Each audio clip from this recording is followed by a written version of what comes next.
ಅನುದಿನ ಅನುಕ್ಷಣ ಮನೆಯಲ್ಲೂ ಕಲಿಯೋಣ, ಕಲಿಕೆಯ ಹೊಸ ಹಾದಿಯಲಿ ಜೊತೆಗೂಡಿ ಹೆಜ್ಜೆಯ ಹಾಕೋಣ, ಸಂತಸದಿ ಕಲಿಯೋಣ ನಮ್ಮ ಹೆಮ್ಮೆಯ ಈ ಕ್ಲಾಸಿನಲ್ಲಿ. Yes sir. Yes teacher. Present ma'am.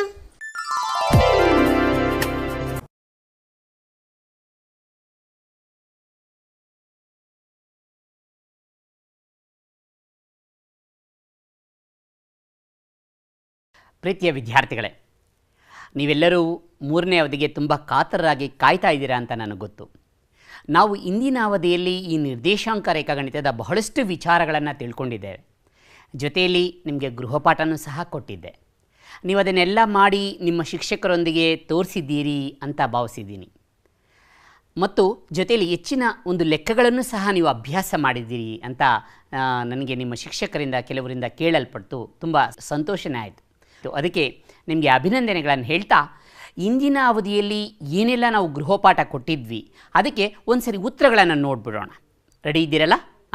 ಈಗ ನೀವು ಬರೆದಿರ್ತಕ್ಕಂಥ ಹೋಮ್ವರ್ಕನ್ನು ಪಕ್ಕದಲ್ಲಿ ಇಟ್ಕೊಳ್ಳಿ, ಒಂದು ಸರಿ ಚೆಕ್ ಮಾಡ್ಕೊಂಬಿಡಿ ಇಂದಿನ ಅವಧಿಯಲ್ಲಿ ನಾವು ಏನೆಲ್ಲ ಹೋಮ್ವರ್ಕ್ ಕೊಟ್ಟಿದ್ವಿ ಅಂತ. ನೋಡಿ, ಇಂದಿನ ಅವಧಿಯಲ್ಲಿ ಒಂದು ಲೆಕ್ಕ ಕೊಟ್ಟಿದ್ವಿ. 5, -2, 6, 4, 7, -2 ಒಂದು ಸಮದ್ವಿಬಾಹು ತ್ರಿಭುಜದ ಶೃಂಗ ಬಿಂದುಗಳಾಗಿವೆಯೇ ಎಂದು ಪರಿಶೀಲಿಸಿ ಅಂತಕ್ಕಂಥ ಒಂದು ಲೆಕ್ಕವನ್ನು ಕೊಟ್ಟಿದ್ವಿ.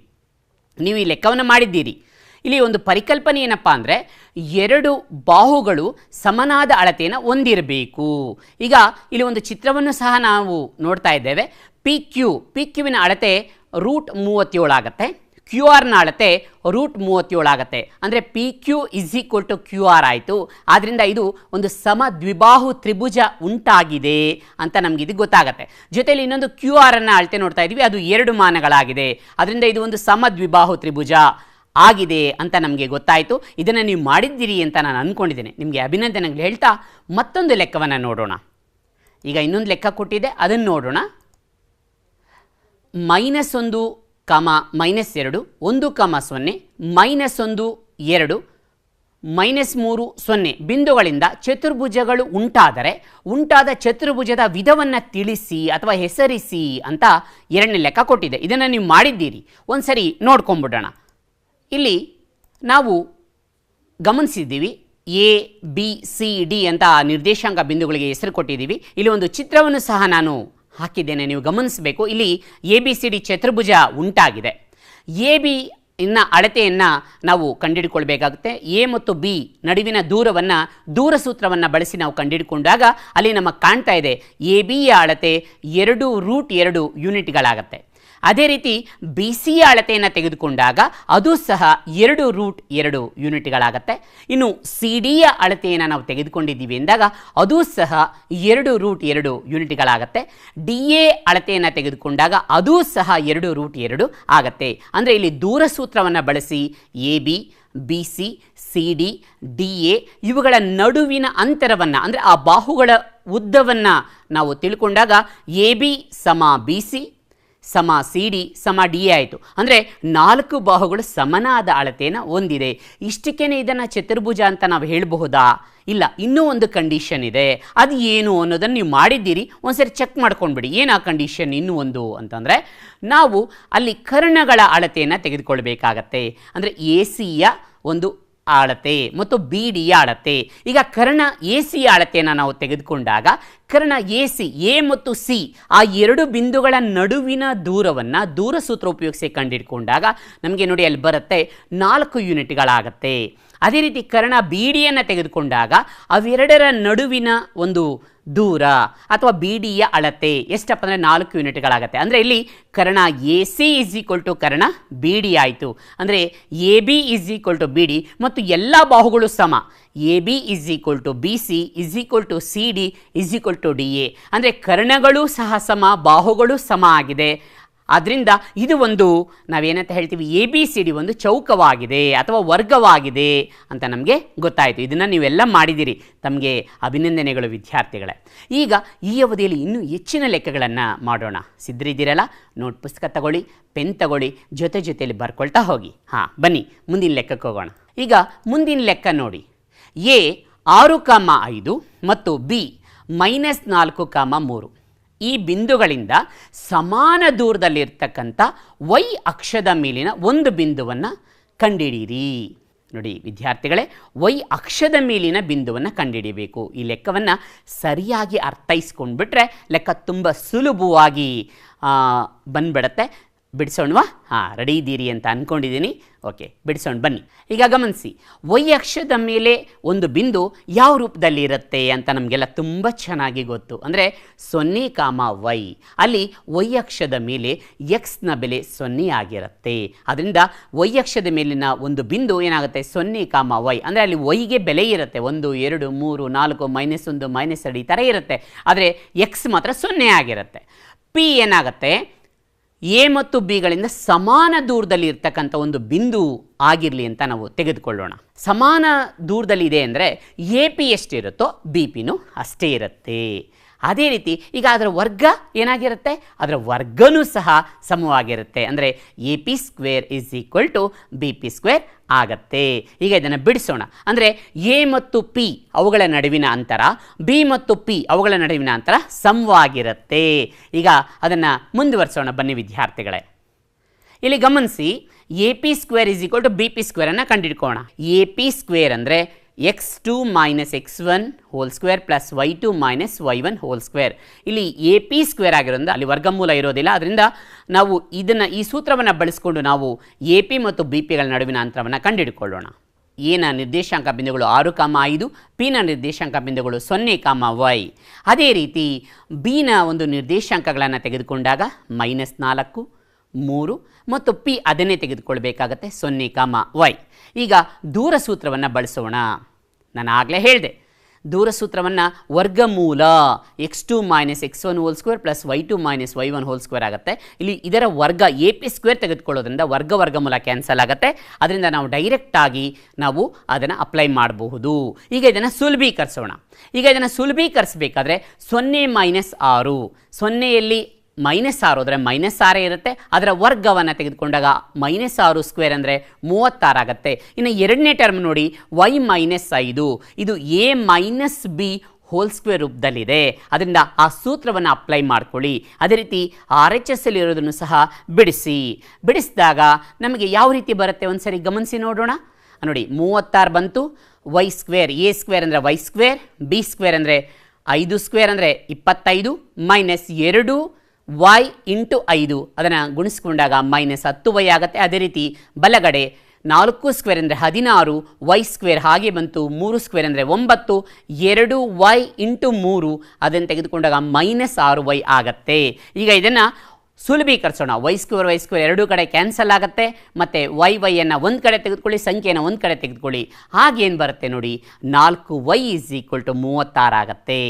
ಈಗ ಎರಡೂ ಕಡೆ 4ರಿಂದ ಭಾಗಿಸ್ಕೊಂಡಾಗ ನಮಗೆ ಏನು ಉತ್ತರ ಬರುತ್ತೆ? y = 9 ಬರುತ್ತೆ. ಈಗ ವೈನ ಒಂದು ನಿರ್ದೇಶಾಂಕ ಬಿಂದು ಬಂದುಬಿಡ್ತು. ಅದರಿಂದ ಆ ಒಂದು ಅಪೇಕ್ಷಿತ ಬಿಂದು ಯಾವುದಪ್ಪ ಅಂದರೆ 0,y ಆಗಿದೆ. ಈಗ AP = BP ಈ 9ನ್ನು ಅಲ್ಲಿ ಸಬ್ಸ್ಟಿಟ್ಯೂಟ್ ಮಾಡೋಣ. ಸಬ್ಸ್ಟಿಟ್ಯೂಟ್ ಮಾಡಿಬಿಟ್ಟು ನಾವೇನು ಮಾಡೋಣ, ಅದು ಸರಿಯಾಗಿದೆಯಾ, ನಾವು ಕಂಡುಹಿಡಿದಿರ್ತಕ್ಕಂಥ ಉತ್ತರ ಸರಿ ಇದೆಯಾ ಅಂತ ಒಂದು ಸರಿ ಪರೀಕ್ಷೆ ಮಾಡೋಣ. ರೆಡಿ ಇದ್ದೀರಲ್ಲ? ಬನ್ನಿ ಪರೀಕ್ಷೆ ಮಾಡೋಣ. ಈಗ AP ನೋಡಿ, AP ಗೆ ದೂರ ಸೂತ್ರವನ್ನು ಬಳಸಿ ಅಪ್ಲೈ ಮಾಡಿದಾಗ ಎಷ್ಟು ಬಂತು ಅಂದರೆ √52 ಬಂತು.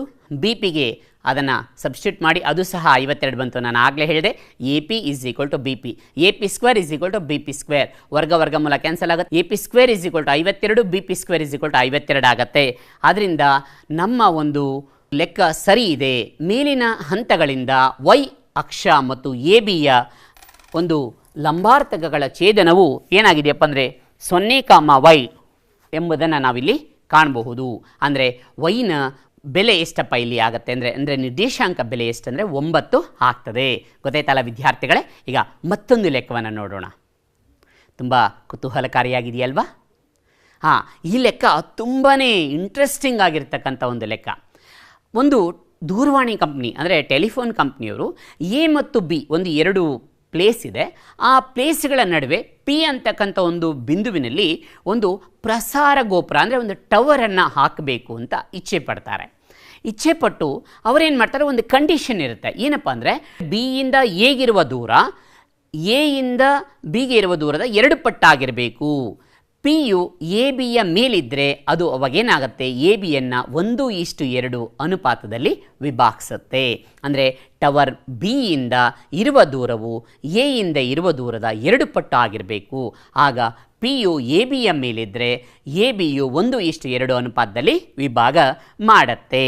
ಈಗ ಇದನ್ನು ಒಂದು ಚಿತ್ರದ ಮುಖಾಂತರ ನೋಡೋಣ. ಫಸ್ಟು ಈ ಚಿತ್ರವನ್ನು ನೋಡಿ, ಚಿತ್ರ 7.9 ನೋಡಿ. ನಮಗೆ ಗಮನಿಸ್ತಾ ಇದೆ ಎ ಅಂತಕ್ಕಂಥ ಒಂದು ಪ್ಲೇಸು, ಬಿ ಅಂತಕ್ಕಂಥ ಒಂದು ಪ್ಲೇಸು, ಪಿನಲ್ಲಿ ನಾವು ಒಂದು ಟವರನ್ನು ಹಾಕಬೇಕು. ಆ ನಿರ್ದೇಶಾಂಕಗಳನ್ನು ನಾವೀಗ ಗುರುತಿಸ್ಕೊಂಡು ನಾವು ಪಿನಲ್ಲಿ ಅಲ್ಲಿ ಏನಾಗುತ್ತೆ, ಎ ಪಿ ಎಷ್ಟಿರಬೇಕಂದ್ರೆ 1ರಷ್ಟು, ಬಿ ಪಿ ಎಷ್ಟು ಅಂದರೆ 2ರಷ್ಟು, ಅಂದರೆ ಎ ಪಿಯ 2ರಷ್ಟು ಇರಬೇಕು. ಈಗ ಅದಕ್ಕೆ ಒಂದು ಸಾಲ್ವೇಷನನ್ನು ಕಂಡುಹಿಡ್ಕೊಳ್ಳೋಣ, ಪರಿಹಾರವನ್ನು ಕಂಡುಹಿಡ್ಕೊಳ್ಳೋಣ. ಬನ್ನಿ ಫಸ್ಟ್ ಈಗ ನೋಡಿ ಈ ಚಿತ್ರವನ್ನು ಗಮನಿಸಿ.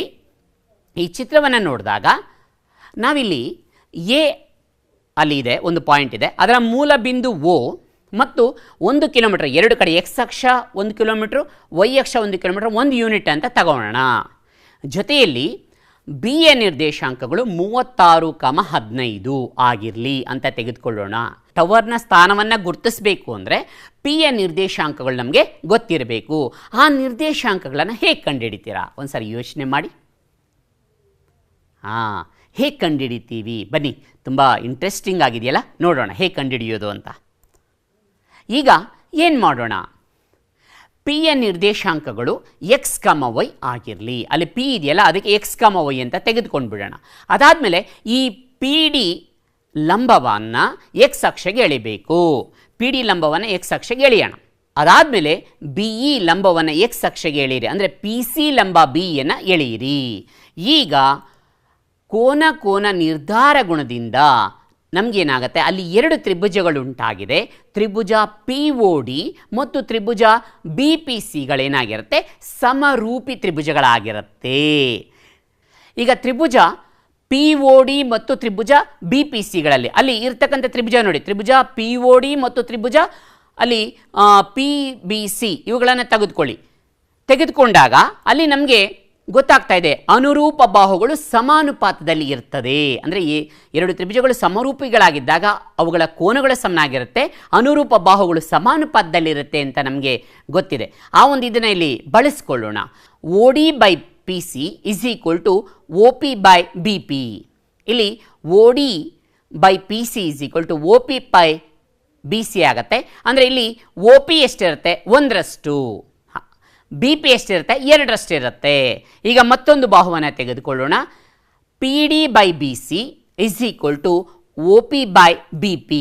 ಇದು ಅಷ್ಟೇ, ಒ ಪಿ ಅಂದರೆ 1 ಯೂನಿಟ್ಟು, ಬಿ ಪಿ ಅಂದರೆ 2 ಯೂನಿಟ್ಟು. ಅಂದರೆ ಅವುಗಳ ನಡುವಿನ ಅಂತರ ಏನಾಗಿರುತ್ತೆ, 1ರಷ್ಟು 2ರಷ್ಟು ಇರುತ್ತೆ. ಈಗ ನಾವಿದನ್ನು ಓ ಡಿಯನ್ನು ಎಕ್ಸ್ ಅಂತ ತೆಗೆದುಕೊಳ್ಳೋಣ. ಆಗ ಪಿ ಸಿ ಏನಾಗತ್ತೆ ಒಂದು ಸರಿ ಯೋಚನೆ ಮಾಡಿ. 36 ಮೈನಸ್ ಎಕ್ಸ್ ಆಗತ್ತೆ. ಮತ್ತು ಈ ಒ ಪಿ ಬೈ ಬಿ ಪಿಯನ್ನು 1/2 ಹಾಗೆ ಬರ್ಕೊಂಬಿಡೋಣ. ನೆಕ್ಸ್ಟ್ ಈ ಪಿ ಡಿಯನ್ನು ವೈ ಅಂತ ತೆಗೆದುಕೊಳ್ಳೋಣ. ಆಗ ಬಿ ಸಿ ಏನಾಗತ್ತೆ, 15 ಮೈನಸ್ ವೈ, 15 ಮೈನಸ್ ವೈ ಆಗುತ್ತೆ. ಒ ಪಿ ಬೈ ಬಿ ಪಿಯನ್ನು ಹಾಗೆ ಬರ್ಕೊಳ್ಳೋಣ, ಅಂದರೆ 1/2 ಹಾಗೆ ಆಗತ್ತೆ. ಈಗ ಇವೆರಡನ್ನು ಸುಲಭೀಕರಿಸೋಣ. ಇವೆರಡನ್ನು ಸುಲಭೀಕರಿಸಿದಾಗ ನೋಡಿ, X into 2 X, 1 into 36 minus X ಅದನ್ನು ಗುಣಿಸ್ಕೊಳ್ಳಿ. 2x plus 1x 3x is equal to 36 ಆಗುತ್ತೆ. ಎಕ್ಸ್ ಇಸ್ ಈಕ್ವಲ್ ಟು 12 ಬರುತ್ತೆ. ಅದೇ ರೀತಿ ಇಲ್ಲಿ ವೈಯನ್ನು ತೆಗೆದುಕೊಂಡಾಗ 2y is equal to 15 minus Y ಆಗುತ್ತೆ. ಮೈನಸ್ ವೈಯನ್ನು ಈ ಕಡೆ ತಗೊಳ್ಳಿ, 3y ಇಸ್ ಈಕ್ವಲ್ ಟು 15 ಆಗುತ್ತೆ, y ಇಸ್ ಈಕ್ವಲ್ ಟು 5 ಆಗುತ್ತೆ. ಈ ಒಂದು ಸಮೀಕರಣಗಳಿಂದ ನಮಗೆ x 12 y 5 ನಮಗೆ ಸಿಗತ್ತೆ. ಅಂದರೆ ಈಗ ನಾವು ಯಾವ ಒಂದು ಪ್ಲೇಸಲ್ಲಿ ಟವರ್ ಹಾಕಬೇಕು ಅಂದರೆ 12,5 ಈ ಒಂದು ನಿರ್ದೇಶಾಂಕ ಬಿಂದುವಿನಲ್ಲಿ ನಾವು ಟವರ್ ಹಾಕಿದ್ರೆ ಎ ಪಿ ಮತ್ತು ಬಿ ಪಿಗಿರುವಂತಹ ಒಂದು ಅನುಪಾತ ಏನಾಗುತ್ತೆ, 1:2 ಆಗತ್ತೆ. ಸರ್ ಇಷ್ಟೆಲ್ಲ ಮಾಡಬೇಕಾ? ಇದನ್ನು ನಾವು ಯಾವುದಾದ್ರೂ ಒಂದು ಸಾಮಾನ್ಯ ಸೂತ್ರದಿಂದ ಇದನ್ನು ನಾವು ಬಿಡಿಸ್ಲಿಕ್ಕಾಗಲ್ವಾ, ಅಥವಾ ಇದಕ್ಕೊಂದು ಸಾಮಾನ್ಯ ಸೂತ್ರವನ್ನು ಕಂಡುಹಿಡಿಯಲಿಕ್ಕಾಗಲ್ವಾ ಅಂದರೆ ಕಂಡುಹಿಡಿಬೋದು. ಬನ್ನಿ ಆ ಒಂದು ಸೂತ್ರವನ್ನು ಕಂಡುಹಿಡಿಯೋಣ. ಈಗ ಇದಕ್ಕೊಂದು ಸಾಮಾನ್ಯ ಸೂತ್ರವನ್ನು ಕಂಡುಹಿಡ್ಕೊಂಡ್ಬಿಟ್ರೆ ನಾವು ತುಂಬ ಲೆಕ್ಕ ಈಸಿಯಾಗಿ ಮಾಡ್ಬೋದು. ಆ ಥರ ಟವರ್ಸನ್ನು ನಾವು ಇದನ್ನು ಈಸಿಯಾಗಿ ನಾವು ಎಲ್ಲಿ ಇಡಬೇಕು ಅಥವಾ ಎಲ್ಲಿ ಅದನ್ನು ಫಿಕ್ಸ್ ಮಾಡಬೇಕು ಅಂತ ಸುಲಭವಾಗಿ ಕಂಡುಹಿಡ್ಕೊಳ್ಬೋದು. ಇಲ್ಲಿ ನಾವು ತೆಗೆದುಕೊಳ್ಳೋಣ A x1 y1 B x2 y2 ಯಾವುದೇ ಎರಡು ಬಿಂದುಗಳನ್ನು ಪರಿಗಣಿಸಿ. ಪಿ ಏನಾಗಿರಬೇಕು, ಎಕ್ಸ್ ವೈ ಆಗಿರಬೇಕು. ಎ ಬಿಯನ್ನು ಆಂತರಿಕವಾಗಿ m1:m2 ಅನುಪಾತದಲ್ಲಿ ವಿಭಾಗಿಸುತ್ತೆ ಅಂತ ಭಾವಿಸೋಣ. ಇಲ್ಲಿ ಒಂದು ಚಿತ್ರವನ್ನು ನೋಡಿ, ಇದನ್ನು ಭಾವಿಸಿದಾಗ ನಮಗೆ ಈಸಿಯಾಗಿ ಗೊತ್ತಾಗತ್ತೆ. ಇನ್ನು ನಮ್ಗೆ ಆಗಲೇ ಹೇಳಿದ್ದೀವಿ P A by P B is equal to ಅದನ್ನು m1/m2 ಅಂದರೆ m1:m2 P A is to P B is equal to m1:m2 ಅನುಪಾತೀಯ ರೂಪದಲ್ಲಿ ಅದನ್ನು ನಾವು ಬರ್ಕೊಳ್ತಾ ಇದ್ದೀವಿ. ಅದನ್ನು P A by P B is equal to m1/m2 ಆಗತ್ತೆ. ಈಗ ಎಕ್ಸ್ ಅಕ್ಷೆಗೆ ಎ ಆರನ್ನು ಮತ್ತು ಪಿ ಎಸ್ ಅನ್ನು ಮತ್ತು ಬಿ ಟಿಯನ್ನು ಲಂಬವಾಗಿ ಎಳೆಯಿರಿ. ಅಂದರೆ ಎಕ್ಸ್ ಅಕ್ಷೆಗೆ ಲಂಬವಾಗಿ A R P S B T ಇವುಗಳನ್ನು ಎಳೆಯಿರಿ. ಅದೇ ರೀತಿ ಎಕ್ಸ್ ಅಕ್ಷೆಗೆ ಸಮಾಂತರವಾಗಿ ಯಾವುದನ್ನು ಎಳಿತೀರಿ, ಎ ಕ್ಯೂನ ಎಳೆಯಿರಿ. ಅದಾದಮೇಲೆ ಪಿ ಸಿಯನ್ನು ಎಳೆಯಿರಿ. ಈಗ ನಮಗೆ ಇಲ್ಲಿ ಎರಡು ತ್ರಿಭುಜಗಳು ಸಿಕ್ತು, ಆಗಲೇ ಸಿಗ್ದ ಹಾಗೆ. ಕೋನ ನಿರ್ಧಾರಕ ಗುಣದಿಂದ ಯಾವ ಎರಡು ತ್ರಿಭುಜಗಳು ಯೋಚನೆ ಮಾಡಿ, ಪಿ ಎ ಕ್ಯೂ ಮತ್ತು ಬಿ ಪಿ ಸಿ ಎರಡು ಒಂದು ಸಮಕೋನೀಯ ತ್ರಿಭುಜಗಳು, ಸಮರೂಪೀಯ ತ್ರಿಭುಜಗಳು ನಮಗೆ ಸಿಕ್ತು. ಅದನ್ನು ಬಳಸಿಕೊಂಡು ನಾವು ಸೂತ್ರವನ್ನು ಡೆವಲಪ್ ಮಾಡೋಣ. ಈಗ ತ್ರಿಭುಜ ಪಿ ಎ ಕ್ಯೂ ಮತ್ತು ತ್ರಿಭುಜ ಬಿ ಪಿ ಸಿ ಇವೆರಡು ಸಮರೂಪಿ ತ್ರಿಭುಜಗಳಾಗಿರೋದ್ರಿಂದ ಅವುಗಳ ಅನುರೂಪ ಬಾಹುಗಳು ಸಮಾನುಪಾತದಲ್ಲಿರುತ್ತೆ. ಅಂದರೆ P A by B P is equal to A Q by P C is equal to P Q by B C. ಇದನ್ನು ನಾವು ಸಮೀಕರಣ 1 ಅಂತ ಕರ್ಕೊಳ್ಳೋಣ. ಇಲ್ಲಿ ಪಿ ಎ ಅಂದರೆ m1 ಆಗತ್ತೆ, ಬಿ ಪಿ ಅಂದರೆ m2 ಆಗತ್ತೆ. ಜೊತೆಯಲ್ಲಿ ಎ ಕ್ಯೂ ಯಾವುದಕ್ಕೆ ಸಮಪ್ಪ ಅಂದರೆ ಆರ್ ಎಸ್ಗೆ ಸಮ. ಆರ್ ಎಸ್ ಅಂತಂದರೆ ಏನು ಅಂದರೆ O S minus O R, X minus x1. ಇನ್ನು ಪಿ ಸಿಯನ್ನು ತೆಗೆದುಕೊಂಡಾಗ ಅದು ಯಾವುದಕ್ಕೆ ಸಮ ಅಂದರೆ ಎಸ್ ಟಿಗೆ ಸಮ ಆಗತ್ತೆ. ಎಸ್ ಟಿ ಅಂದರೆ ಏನು, x2 ಮೈನಸ್ ಎಕ್ಸ್ ಅಂದರೆ O T minus O S. ಅದೇ ರೀತಿ ಪಿ ಕ್ಯೂ ಅನ್ನು ತೆಗೆದುಕೊಂಡಾಗ ಪಿ ಕ್ಯೂ ಯಾವುದಕ್ಕೆ ಸಮಪ್ಪ ಅಂದರೆ P S minus Q S, ಅದು ಮತ್ತೆ ಯಾವುದಕ್ಕೆ ಸಮ ಆಗುತ್ತೆ, P S minus A R ಅಂದರೆ ವೈ ಮೈನಸ್ y1. ಅದೇ ರೀತಿ ಬಿ ಸಿಯನ್ನು ತೆಗೆದುಕೊಂಡಾಗ ಅದು ಯಾವುದಕ್ಕೆ ಸಮಪ್ಪ ಅಂದರೆ B T minus C T ಅಂದರೆ B T minus P S ಅಂದರೆ y2 ಮೈನಸ್ ವೈ. ಈಗ ಇವೆಲ್ಲವನ್ನು ಸಮೀಕರಣ 1ಕ್ಕೆ ನಾವು ಸಬ್ಸ್ಟಿಟ್ಯೂಷನ್ ಮಾಡೋಣ. ಈ ಬೆಲೆಗಳನ್ನು ಸಮೀಕರಣ 1ಕ್ಕೆ ಆದೇಶ ಮಾಡೋಣ. ಆದೇಶ ಮಾಡಿದಾಗ ನಮಗೆ ಬರುವಂಥದ್ದನ್ನು ಗಮನಿಸಿ. m1/m2 is equal to X minus x1 by x2 minus X. ಅದೇ ರೀತಿ y ಮೈನಸ್ y1 ಭಾಗಿಸು y2 ಮೈನಸ್ ವೈ ಬರುತ್ತೆ. 1 2 3 ಭಾಗಗಳು ಸಮನಾದ ಭಾಗಗಳಿದೆ. ಈಗ ನಾವೇನು ಮಾಡೋಣ, ಒಂದನೇದು ಮತ್ತು ಎರಡನೇದನ್ನು ಒಂದು ಗುಂಪು ಮಾಡ್ಕೊಳ್ಳೋಣ, ಒಂದನೇದು ಮೂರನೇದನ್ನು ಮತ್ತೊಂದು ಗುಂಪು ಮಾಡಿಕೊಂಡು ಸುಲಭೀಕರಿಸೋಣ. ಆಗ ನಮಗೆ ಸೂತ್ರ ಬಂದ್ಬಿಡತ್ತೆ. ಈಗ ಸುಲಭೀಕರಿಸೋಣ. m1/m2 is equal to X minus x1 divided by x2 minus X. ಈಗ ಒರೆ ಗುಣಾಕಾರ ಮಾಡಿ ಸುಲಭೀಕರಿಸಿ. ಆಗ ನಮಗೆ ಬರುವಂತಹ ಒಂದು ಸೊಲ್ಯೂಷನ್ ಇಲ್ಲಿದೆ. X is equal to m1x2 plus m2x1 divided by m1 plus m2. ನೋಡಿ, ಇದು ಎಕ್ಸ್ನ ನಿರ್ದೇಶಾಂಕವನ್ನು ಕಂಡುಹಿಡಲಿಕ್ಕೆ ಇರುವಂತಹ ಒಂದು ಸೂತ್ರ. ಈಗ ಅದೇ ರೀತಿ ನಾನು ಆಗಲೇ ಹೇಳಿದೆ, ಮೊದಲನೇ ಭಾಗ ಮತ್ತು ಮೂರನೇ ಭಾಗನ ತೆಗೆದುಕೊಳ್ಳಿ, ವೈ ನಿರ್ದೇಶಾಂಕ ಕಂಡುಹಿಡಿಯುವಂಥ ಒಂದು ಇದು ಸಿಕ್ಬಿಡತ್ತೆ. ಅದನ್ನು ಮಾಡೋಣ. ಈಗ ಮೊದಲನೇ ಭಾಗ ಮೂರನೇ ಭಾಗ ನೋಡಿ, ಓರೆ ಗುಣಾಕಾರ ಮಾಡಿ ಸುಲಭೀಕರಿಸಿ. ಅವಾಗೇನು ಬಂತು, y is equal to m1y2 plus m2y1 divided by m1 plus m2. ಈಗ ಇದು y ನಿರ್ದೇಶಾಂಕವನ್ನು ಕಂಡುಹಿಡಿಯುವಂತಹ ಒಂದು ಸೂತ್ರ ಆಯಿತು. ಅಂದರೆ ಈಗ ನಮಗೆ ನಾವು ಕಂಡುಹಿಡಿದ ಸೂತ್ರ ಯಾವುದಪ್ಪ ಅಂದರೆ ಭಾಗಶಃ ಪ್ರಮಾಣ ಸೂತ್ರ. ಆದ್ದರಿಂದ a x1 y1 b x2 y2 ಈ ಬಿಂದುಗಳನ್ನು ಸೇರಿಸುವ ರೇಖಾಖಂಡವನ್ನು ಆಂತರಿಕವಾಗಿ m1:m2 ಅನುಪಾತದಲ್ಲಿ ಅನುಪಾತದಲ್ಲಿ ವಿಭಾಗಿಸುವ P of X comma Y ಬಿಂದುವಿನ ನಿರ್ದೇಶಾಂಕಗಳು ಯಾವುದು ಅಂತಂದರೆ ನೋಡಿ ಇಲ್ಲಿದೆ m1x2 plus m2x1 by m1 plus m2 m1y2 plus m2y1 divided by m1 plus m2. ಇದನ್ನು ನಾವು ಏನಂತ ಕರಿತೀವಿ ಆಗಲೇ ಹೇಳಿದೆ ನಾನು, ಇದನ್ನು ಭಾಗ ಪ್ರಮಾಣ ಸೂತ್ರ, ಇದನ್ನು ಭಾಗ ಪ್ರಮಾಣ ಸೂತ್ರ ಅಂತ ಹೇಳ್ತೀವಿ. ಇದನ್ನು ಬರ್ಕೊಳ್ಳಿ ಭಾಗ ಪ್ರಮಾಣ ಸೂತ್ರವನ್ನು. ಬರ್ಕೊಂಡಿದ್ರಿ ಅಂತ ಗೊತ್ತಾಗತ್ತೆ. ಈ ಸೂತ್ರವನ್ನು ಬಳಸಿ ಈಸಿಯಾಗಿ ನಾವು ಆ ಒಂದು ಟವರನ್ನು ಎಲ್ಲಿ ಹಾಕಬೇಕು, ಎಷ್ಟರ ಅನುಪಾತದಲ್ಲಿ ಹಾಕಬೇಕು ಅಂತ ಸುಲಭವಾಗಿ ಕಂಡುಹಿಡ್ಕೊಳ್ಬಹುದು. ಈಗ ಇನ್ನೊಂದು ವಿಶೇಷ ಪ್ರಕರಣ ಇದೆ. ಏನಪ್ಪ ಅಂದರೆ ಆ ಅನುಪಾತ 1:1 ಆಗಿಬಿಟ್ರೆ ಅವಾಗ ಏನಾಗತ್ತೆ, ಆ m1 m2 1:1 ಆಗಿಬಿಟ್ರೆ ಆ 1:1 ಅಂದರೆ m1 1 m2 1 ಈಗಾಗಲೇ ಕಂಡುಹಿಡಿದಿರತಕ್ಕಂಥ ಭಾಗ ಪ್ರಮಾಣ ಸೂತ್ರದಲ್ಲಿ ನಾವು ಅದನ್ನು ಸಬ್ಸ್ಟಿಟ್ಯೂಷನ್ ಮಾಡಿಬಿಟ್ರೆ ಇದಕ್ಕೂ ಸಹ ನಮಗೆ ಮಧ್ಯಬಿಂದು ಒಂದು ನಿರ್ದೇಶಾಂಕಗಳು ಬಂದುಬಿಡುತ್ತೆ. ಅದನ್ನು ನಾವು ಕಂಡುಹಿಡಿಯೋಣ ಬನ್ನಿ. ನೋಡಿ, ಈಗ m1 ಅಂದರೆ 1, m2 ಅಂದರೆ 1, ಅದನ್ನು ಸಬ್ಸ್ಟಿಟ್ಯೂಟ್ ಮಾಡಿ ಈ ಇಕ್ವೇಷನ್ಗೆ. ಸಬ್ಸ್ಟಿಟ್ಯೂಟ್ ಮಾಡಿದಾಗ 1x2 plus 1x1 divide by 1 plus 1, ಅದೇ ರೀತಿ 1y2 plus 1y1 divide by 1 plus 1, ಅದನ್ನು ಗುಣಿಸ್ಕೊಂಡಾಗ ನಮಗೆ ಬಂದಂಥದ್ದೇನು x2 plus x1 by 2 y2 plus y1 by 2. ಅಥವಾ ಅದನ್ನು ಮತ್ತೊಂದು ರೀತಿಯಲ್ಲಿ ಬರಿಬೋದು, ಏನಪ್ಪ ಅಂದರೆ x1 plus x2 by 2 y1 plus y2 by 2.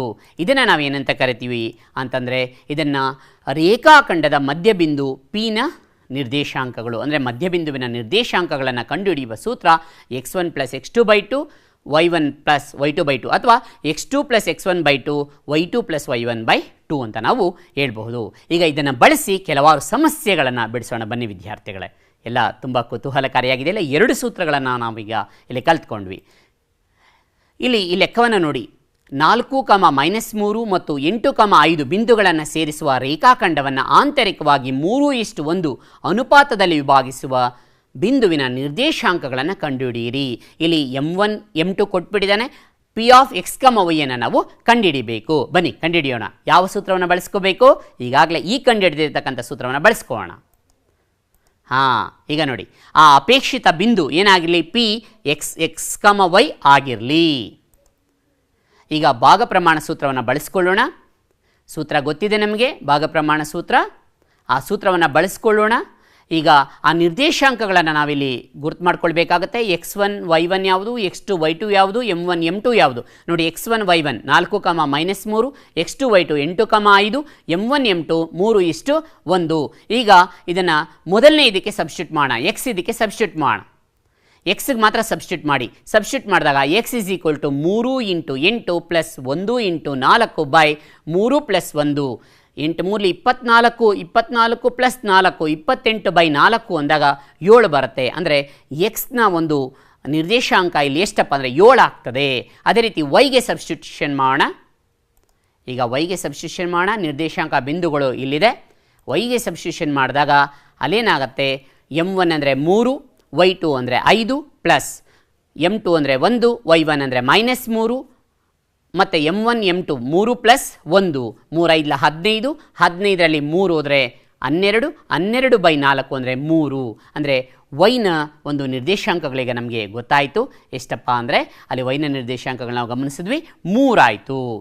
ಈಗ ಇದನ್ನು ನಮಗೆ ಬೇಕಾಗಿರ್ತಕ್ಕಂಥ ಒಂದು ಅಪೇಕ್ಷಿತ ಬಿಂದು P of X comma Y ಯಾವುದಪ್ಪ ಅಂದರೆ ಪಿ ಆಫ್ 7, 3 ಆಗುತ್ತೆ. ಅಂದರೆ ಇಲ್ಲಿ x 7 y 3 ಆಗುತ್ತೆ. ಈಗ ಮತ್ತೊಂದು ಲೆಕ್ಕವನ್ನು ತಿಳ್ಕೊಳ್ಳೋಣ ಬನ್ನಿ ವಿದ್ಯಾರ್ಥಿಗಳೇ.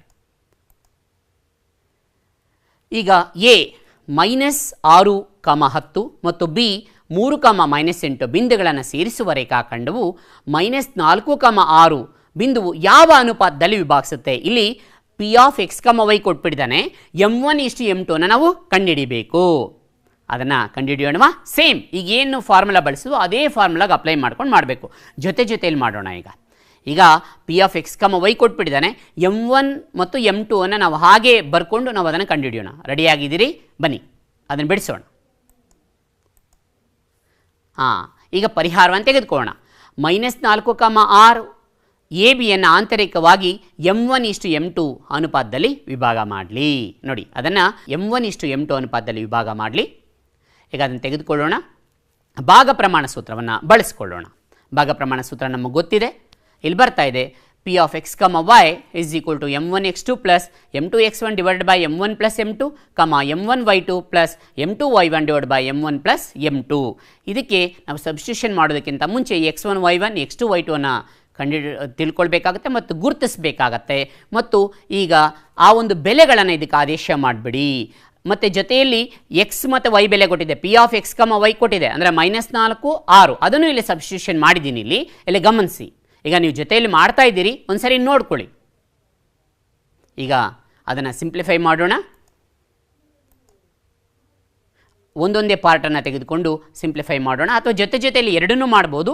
ಒಂದೊಂದೇ ಮಾಡಿದ್ರೆ ಕನ್ಫ್ಯೂಷನ್ಸ್ ಇರೋಲ್ಲ. ಈಗ ಎಕ್ಸ್ -4 m1 ಹಾಗೆ ಬರ್ಕೊಂಡಿದ್ದೀವಿ, x2 3 ಪ್ಲಸ್ ಹಾಗೆ ಬರ್ಕೊಂಡಿದ್ದೀವಿ, ಮತ್ತು m2 ಹಾಗೆ ಬರೆದಿದ್ದೀನಿ. x1 -6 ಆಗಿರೋದ್ರಿಂದ ಪ್ಲಸ್ ಇಂಟು ಮೈನಸ್ -6 ಆಗುತ್ತೆ. ಮತ್ತು m1 ಪ್ಲಸ್ m2 ಹಾಗೆ ಬರೆದಿದ್ದೀನಿ. ಈಗ ಇದನ್ನು ಓರೆ ಗುಣಾಕಾರ ಮಾಡೋಣ. ಓರೆ ಗುಣಾಕಾರ ಮಾಡಿದಾಗ -4m1 -4m2 is equal to 3m1 -6m2 ಆಯಿತು. ಈಗ m1 ಎಲ್ಲ ಒಂದು ಕಡೆ ಬರ್ಕೊಳ್ಳಿ, m2 ಎಲ್ಲ ಒಂದು ಕಡೆ ಬರ್ಕೊಳ್ಳಿ, ಸುಲಭೀಕರಿಸಿ. ಆವಾಗ 7m1 is equal to 2m2 ಆಗುತ್ತೆ. ಈಗ ಎರಡೂ ಕಡೆ 7ರಿಂದ ಬಾಗಿಸ್ಕೊಳ್ಳಿ. ಆಗ m1 by m2 is equal to ಎಷ್ಟಾಗುತ್ತೆ? 2/7. ಅಂದರೆ ಯಾವ ಅನುಪಾತದಲ್ಲಿ ವಿಭಾಗ ಮಾಡುತ್ತೆ ಅಂದರೆ ಅದು 2:7 ಅನುಪಾತದಲ್ಲಿ ವಿಭಾಗ ಮಾಡುತ್ತೆ. ಇದು ಒಂದಕ್ಕೆ ಅಪ್ಲೈ ಮಾಡಿದ್ರೆ ಸಾಕಾಗಲ್ಲ ವಿದ್ಯಾರ್ಥಿಗಳೇ. ಇನ್ನೂ ಒಂದು ಸರಿ ಎರಡನೇದಕ್ಕೆ ವೈಗೂ ಸಹ ಅಪ್ಲೈ ಮಾಡಿ ನೋಡಿ, ಇದೇ ಬರಬೇಕು. ಆವಾಗ ನಾವು ಮಾಡಿರೋ ಲೆಕ್ಕ ಕರೆಕ್ಟಾಗಿದೆ. ಈಗ ಅದನ್ನು ವೈಗೆ ಮಾಡ್ತೀರಲ್ಲ, ಮಾಡಿ ಬೇಗ. ಈಗ ಅದನ್ನು ಇಲ್ಲಿ ನಾನು ಡಿಸ್ಪ್ಲೇ ಮಾಡ್ತಾ ಇದ್ದೀನಿ, ಒಂದು ಸರಿ ಗಮನಿಸಿ.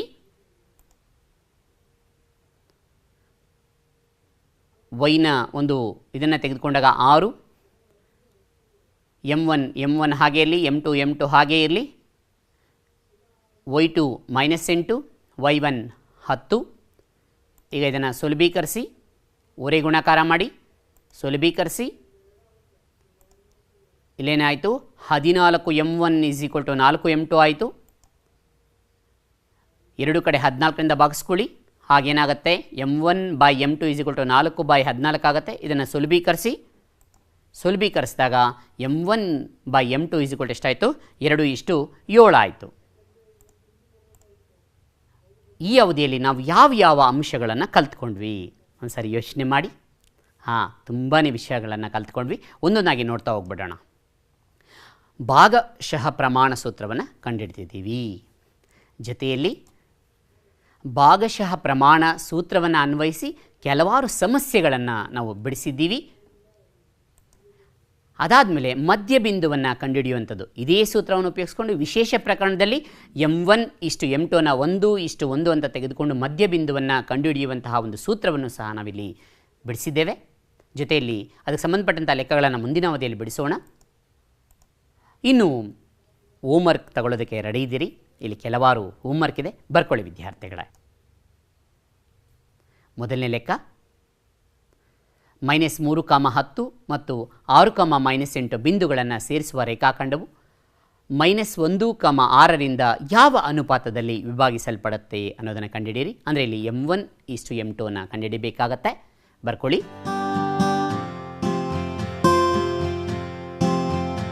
ಬರ್ಕೊಳ್ತಾ ಇದ್ದೀರಿ? ಇದು ತುಂಬ ಸುಲಭವಾಗಿರ್ತಕ್ಕಂಥ ಲೆಕ್ಕ. ನೆಕ್ಸ್ಟ್ ಮತ್ತೊಂದು ಲೆಕ್ಕವನ್ನು ನೋಡೋಣ. ಎ 1, -5 ಮತ್ತು ಬಿ -4, 5 ಬಿಂದುಗಳನ್ನು ಸೇರಿಸುವ ರೇಖಾಖಂಡವು ಎಕ್ಸ್ ಅಕ್ಷದಿಂದ ಯಾವ ಅನುಪಾತದಲ್ಲಿ ವಿಭಾಗಿಸಲ್ಪಡುತ್ತೆ ಅನ್ನೋದನ್ನು ಕಂಡುಹಿಡಿಯಿರಿ. ಈ ವಿಭಾಗಿಸುವ ಬಿಂದುವಿನ ನಿರ್ದೇಶಾಂಕಗಳನ್ನು ಸಹ ನೀವು ಕಂಡುಹಿಡಿಯಬೇಕಾಗತ್ತೆ. ಬರ್ಕೊಳ್ಳಿ ಬೇಗ.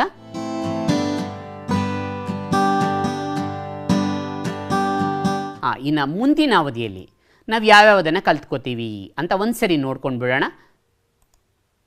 ನೋಡಿ, ಮುಂದಿನ ಅವಧಿಯಲ್ಲಿ ರೇಖಾಖಂಡದ ತ್ರೈಭಾಜಕ ಬಿಂದುಗಳು ಅಂದರೆ 3 ಸಮಭಾಗಗಳನ್ನು ಮಾಡುವ ಬಿಂದುಗಳ ನಿರ್ದೇಶಾಂಕಗಳನ್ನು ಕಂಡುಹಿಡಿಯುವಂಥದ್ದು, ತ್ರಿಭುಜದ ವಿಸ್ತೀರ್ಣವನ್ನು ಕಂಡುಹಿಡಿಯುವಂಥದ್ದನ್ನು ನಾವು ಮುಂದಿನ ಒಂದು ಅವಧಿಯಲ್ಲಿ ನಾವು ತಿಳ್ಕೊಳ್ತಾ ಹೋಗ್ತೀವಿ. ಇವತ್ತು ನಾವು ಬಹಳಷ್ಟು ವಿಚಾರಗಳನ್ನು ನಾವು ತಿಳ್ಕೊಂಡ್ವಿ. ಆ ವಿಚಾರಗಳನ್ನು ನೀವು ಮತ್ತೊಮ್ಮೆ ಪುನರಾವಲೋಕನವನ್ನು ಮಾಡಿಕೊಂಡು ಹೋಮ್ವರ್ಕನ್ನು ಬಿಡಿಸಿ ನಿಮ್ಮ ಶಿಕ್ಷಕರಿಗೆ ತೋರಿಸಿ ಮುಂದಿನ ಅವಧಿಗೆ ನೀವು ಸಿದ್ಧರಾಗಿ. ನಿಮಗೆಲ್ಲರಿಗೂ ಧನ್ಯವಾದಗಳನ್ನು ಹೇಳ್ತಾ ಇವತ್ತಿನ ಒಂದು ತರಗತಿಯಲ್ಲಿ ಅತ್ಯಂತ ಹೆಚ್ಚಿನ ಕ್ರಿಯಾಶೀಲವಾಗಿ ನೀವು ಭಾಗವಹಿಸಿದಿರಿ. ನಿಮಗೆಲ್ಲರಿಗೂ ಸಹ ಧನ್ಯವಾದಗಳು.